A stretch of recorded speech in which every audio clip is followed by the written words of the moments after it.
Assalamualaikum warahmatullahi wabarakatuh. Bismillahi hamdan wa syukran lillah, salatan wa salaman ala rasulillah, la hawla wa la quwwata illa billah, amma ba'da. Kaifa halukumul an? Alhamdulillah, inni bi khair. Semoga kita semua dalam keadaan yang sehat dan tetap semangat menjalani aktivitas sehari-hari. Amin ya rabbal alamin. Jumpa lagi dengan Pak Razak di channel YouTube kesayangan Kak Razak Toha. Buat kalian yang belum subscribe, silakan di subscribe. Insya Allah dukungan kita semua menjadi ladang pahala jariah untuk kita semua dalam dakwah dan menyebarkan ajaran agama Allah Subhanahu wa ta'ala. Amin ya rabbal alamin. Anak-anakku yang solih-solihah, marilah kita awali pembelajaran hari ini dengan doa. Kita niatkan semata-mata untuk Allah, karena Allah. Silakan ditengadahkan tangannya, ditundukkan kepalanya. Kita berdoa dengan khusyuk khidmat. Ala hadhihi niyyah wa ala kulli niyyatin salihah. Al-Fatihah. A'udzu billahi minasy syaithanir rajim. Bismillahirrahmanirrahim. Alhamdulillahi rabbil alamin. Ar-Rahmanir Rahim. Maliki yaumiddin. Iyyaka na'budu wa iyyaka nasta'in. Ihdinas siratal mustaqim. Siratal ladzina an'amta 'alaihim ghairil maghdubi 'alaihim waladdallin. Amin.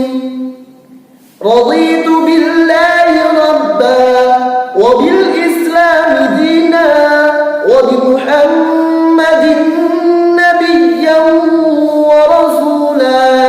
Rabbi zidni ilma warzuqni fahma. Rabbi shrah li sadri wa yassir li amri wahlul 'uqdatam min lisani yafqahu qawli. Amin ya rabbal alamin. Alhamdulillahi rabbil alamin. Anak-anakku yang solih-solihah, selamat datang di pembelajaran pendidikan agama Islam dan budi pekerti, materi iman kepada kitab-kitab Allah Subhanahu wa ta'ala.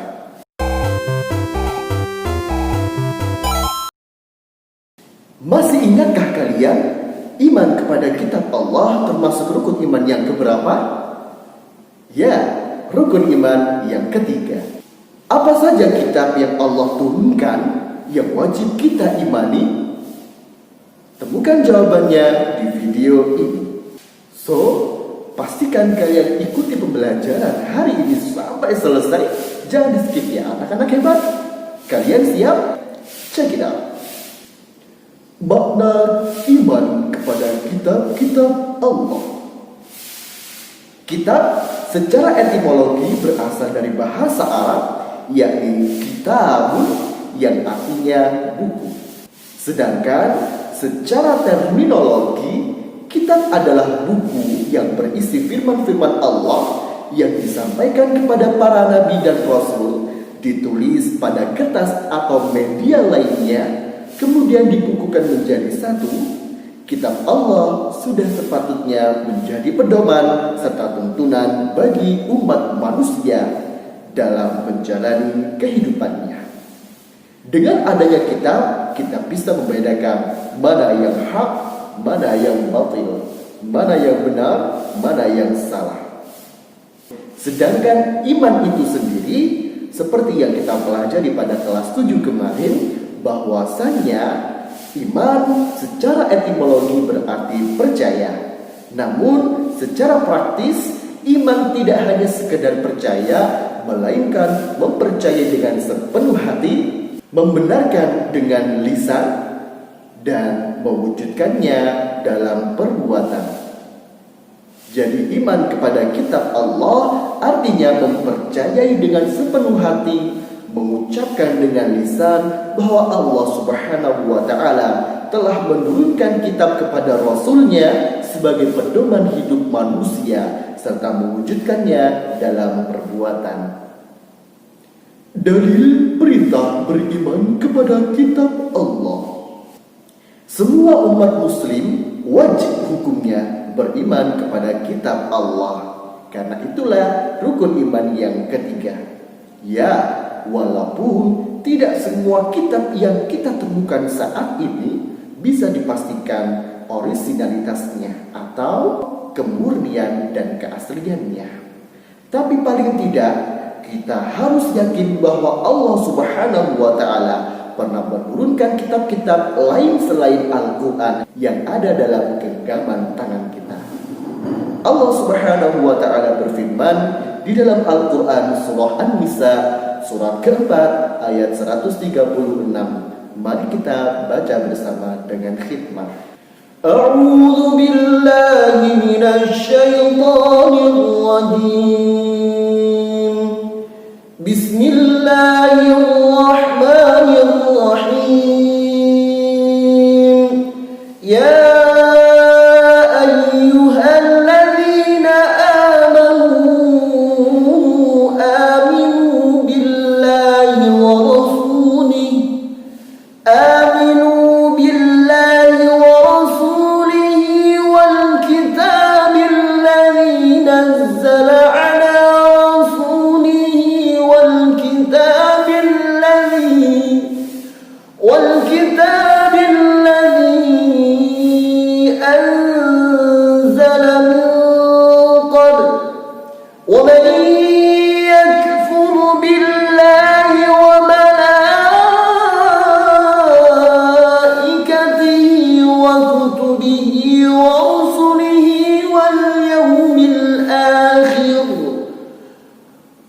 faqad dhalla dhalalan ba'ida. Wahai orang-orang yang beriman, tetaplah beriman kepada Allah dan Rasul-Nya dan kepada kitab yang Allah turunkan kepada Rasul-Nya serta kitab yang Allah turunkan sebelumnya. Barang siapa yang kafir kepada Allah, malaikat-malaikatnya, kitab-kitabnya, rasul-rasulnya, dan hari kemudian, maka sesungguhnya orang itu telah sesat sejauh-jauhnya. Al-Quran surah An-Nisa surat keempat ayat 136. Nama-nama kitab Allah. Anak-anak yang salih-salihah, pada ayat yang tadi kita baca bersama, Allah Subhanahu wa ta'ala memerintahkan kita untuk mengimani kitab yang diturunkan kepada Nabiullah Muhammad sallallahu alaihi wasallam, yakni Al-Quran, dan kitab-kitab yang diturunkan kepada para rasul sebelumnya. Apa saja kitab-kitab yang dimaksud oleh Allah tersebut? Mari kita simak penjelasannya. Kitab Taurat. Yang pertama, kitab Taurat. Kitab Taurat diturunkan kepada Nabiullah Musa alaihi salam. Kitab ini diturunkan untuk menjadi petunjuk bagi Nabi Musa dan kaumnya, yakni Bani Israel. Kitab Taurat ini diturunkan saat Nabiullah Musa alaihi salam bermunajat kepada Allah di Gunung Sinai. Saat itu wahyu yang diterima berupa tulisan pada kepingan batu yang ditulis dalam bahasa Ibrani. Kisah perwahyuan kitab Taurat dijelaskan oleh Allah dalam firman-Nya Al-Quran surah Al-Isra surat ke-17 ayat 2. Wa atayna Musal kitab wa ja'alnahu hudan li bani Israil alla tattakhidu min duni wakila. Dan kami berikan kepada Musa kitab Taurat, dan kami jadikan kitab Taurat itu petunjuk bagi Bani Israel dengan firman-Nya, janganlah kamu mengambil penolong selain aku. Al-Quran Surah Al-Isra surat ke-17 ayat 2. Anak-anakku yang solih-solihah, kitab Taurat ini mengandung 10 perintah Allah atau yang dikenal dengan 10 Commandments. 1. Hormati dan cintai Allah yang Maha Esa. 2. Sebutlah nama Allah dengan hormat. 3. Sucikanlah hari Sabtu. 4. Hormati ibu bapakmu. 5. Jangan membunuh. 6. Jangan berbuat zina. 7. Jangan mendekati zina. 8. Jangan mencuri. 9. Jangan berdusta. Dan 10. Jangan mengambil hak milik orang lain. Sudah hafal dengan 10 Commandments dalam kandungan kitab Taurat? Apa saja anak-anak? Kitab Zabur. Kitab Zabur diwahyukan Allah kepada Nabiullah Daud alaihi salam yang ditulis dalam bahasa Qibti. Kitab Zabur atau biasa dikenal dengan Mazmur terdiri atas 150 nyanyian yang disenandungkan oleh Nabiullah Daud alaihi salam yang berisi ungkapan semua hal yang pernah dialami oleh Nabiullah Daud alaihi salam semasa hidupnya, meliputi permintaan ampun atas segala dosa-dosa, sukacita atas kemenangan melawan musuh, dan kemuliaan Allah Subhanahu wa ta'ala. Selain itu, kitab Zabur juga berisikan pujian kepada Allah Subhanahu wa ta'ala, pujian kepada Raja, ungkapan rasa syukur, doa, dan harapan. Bukti kebenaran perwahyuan kitab Zabur kepada Nabiullah Daud alaihi salam salah satunya dijelaskan pada Al-Quran Surah Al-Isra surat ke-17 ayat 55. Wa atayna Dawud Zabura, dan kami berikan Zabur kepada Daud. Anak-anakku yang solih-solihah, potongan ayat di atas secara jelas menjelaskan bahwa kitab Zabur merupakan kitab Allah yang diturunkan kepada Nabiullah Daud alaihi salam untuk dirinya dan juga umatnya. Kitab Injil. Yang ketiga, kitab Injil.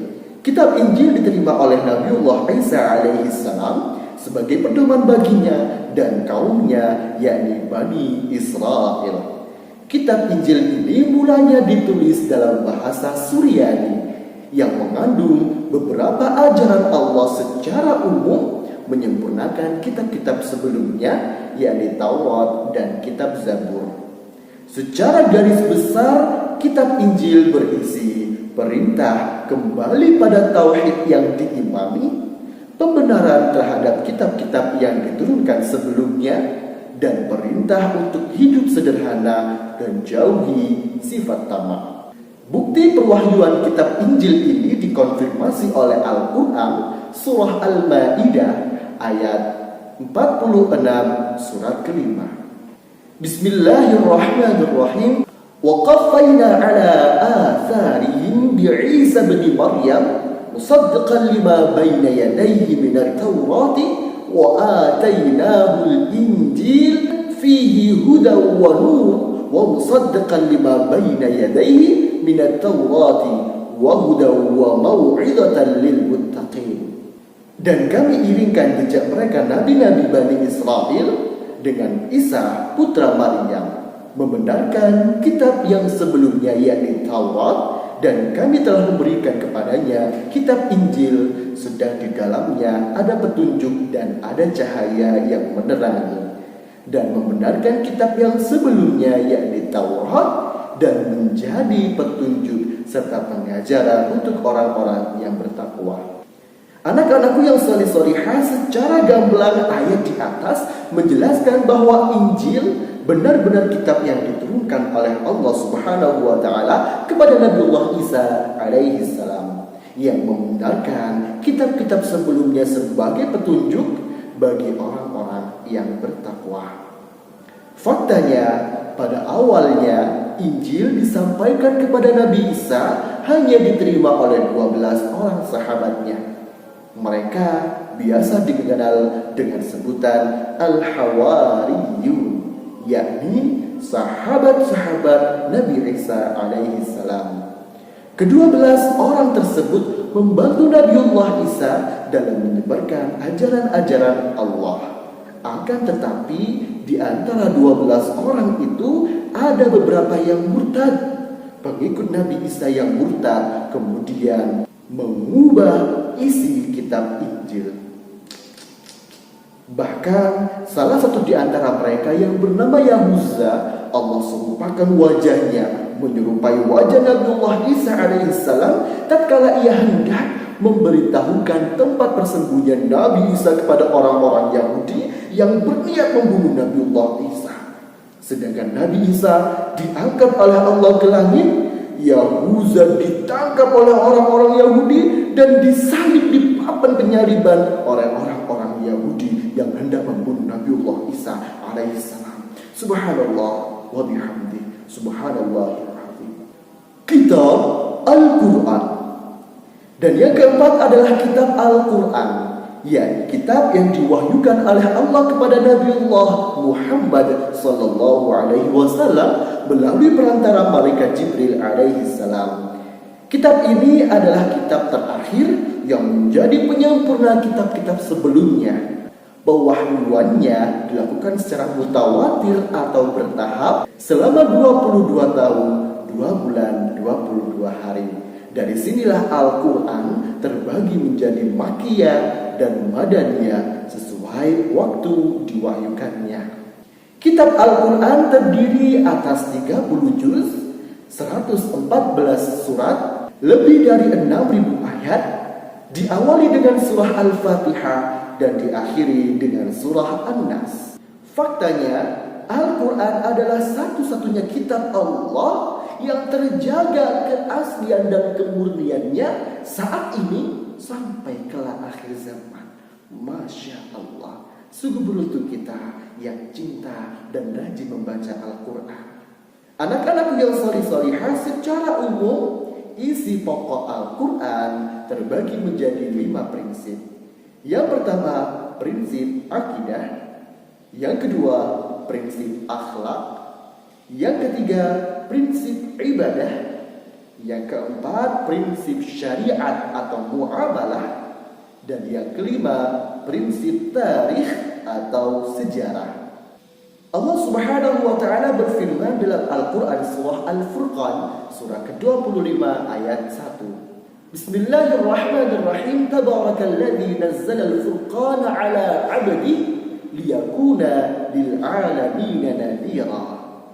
Maha suci Allah yang telah menurunkan Al-Furqan atau Al-Quran kepada hambanya agar dia menjadi pemberi peringatan kepada seluruh alam. Al-Furqan surat ke-25 ayat 1. Anak-anakku yang solih-solihah, ayat di atas menjelaskan bahwa Al-Quran merupakan pedoman yang berisi kabar gembira atau basyiran dan peringatan bagi seluruh alam termasuk jin dan manusia atau nadhiran.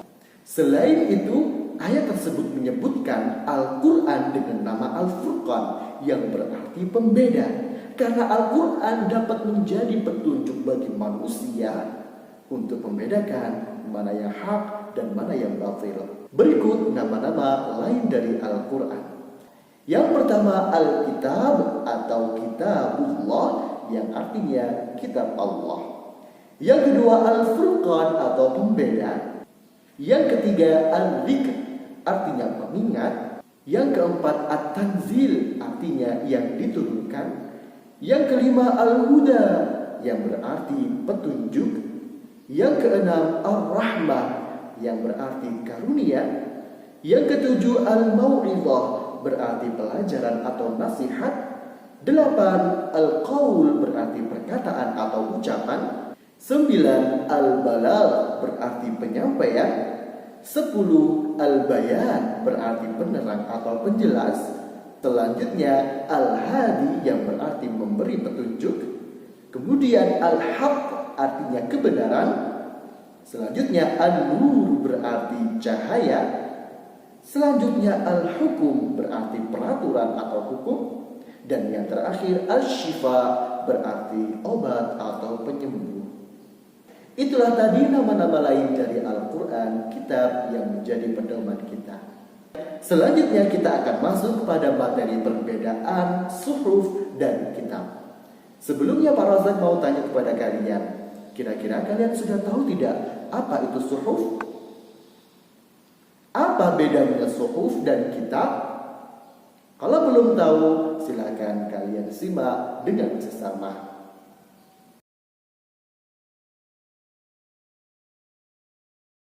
Anak-anakku yang solih-solihah, itulah tadi materi pelajaran hari ini.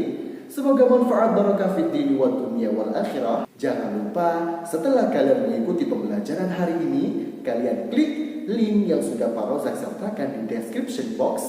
Kalian kerjakan soal-soalnya dengan baik. Kita lanjutkan pembelajaran pada pekan berikutnya. Semoga manfaat barakah fid din wa dunya wal akhirah. Kita tutup dengan doa kafaratul majlis.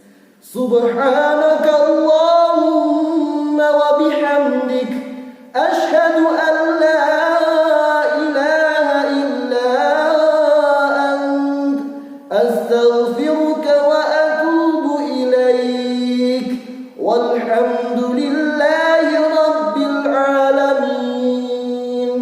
Alhamdulillahi rabbil alamin. Terima kasih atas perhatiannya. Mohon maaf apabila ada kesalahan dan kurangnya. Semua kesempurnaan hanya milik Allah Subhanahu wa ta'ala. Sampai jumpa pada pertemuan berikutnya. Salam sehat dan tetap semangat. Jangan lupa like, komen, dan subscribe. Nyalakan tombol notifikasinya. Semoga bisa bermanfaat untuk kita semua. Wal afu minkum ihdinas siratal mustaqim. Wassalamualaikum warahmatullahi wabarakatuh.